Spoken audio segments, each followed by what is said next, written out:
I am Sangjoon from KAIST. I'll introduce my research. The left video shows our 2 degree of freedom manipulator. It has 2 revolute joints and moves on the vertical plane. The upper right graph shows the 2 joint angles and the lower right graph shows motor inputs.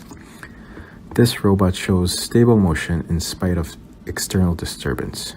You may think that this robot is stabilized by feedback control. However, this robot only uses its own body dynamics inspired by the musculoskeletal system and does not use any state feedback control. We call this property self-stabilization, and the body dynamics of the robot is theoretically designed to satisfy the Lyapunov stability criteria. In this presentation, I will explain how to design the self-stabilizing manipulator. The left graphs show the length and velocity properties of biological muscles, and the right graph shows the 3-dimensional relation among knee joint torque, angle, and angular velocity. Biological muscle force shows negative gradient properties. The red-colored arrow represents stiffness, and the blue-colored arrow represents viscosity.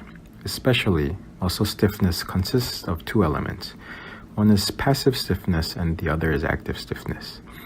The most important property is the active stiffness, and its magnitude is proportional to muscle activation, which means that biological muscles can generate additional stiffness. We believe that this ability helps biological musculoskeletal systems to be self-stabilized. To prove this, we made the manipulator inspired by biological musculoskeletal systems. We mechanically implemented the negative gradient properties using DC motors, springs, and variable radius gears. As a result, we were able to generate stiffness and viscosity properties as shown in the left figure. The variable radius gear decreases gear ratio as a function of rotational angle and provides negative stiffness.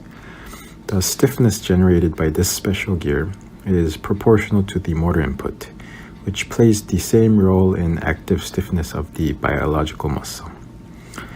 Because of the designed body dynamics, this robot satisfies the Lyapunov stability criteria and does not lose stability despite open loop control.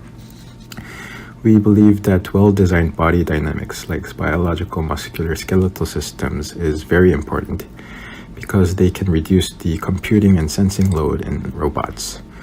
This is the end of our presentation. Thank you.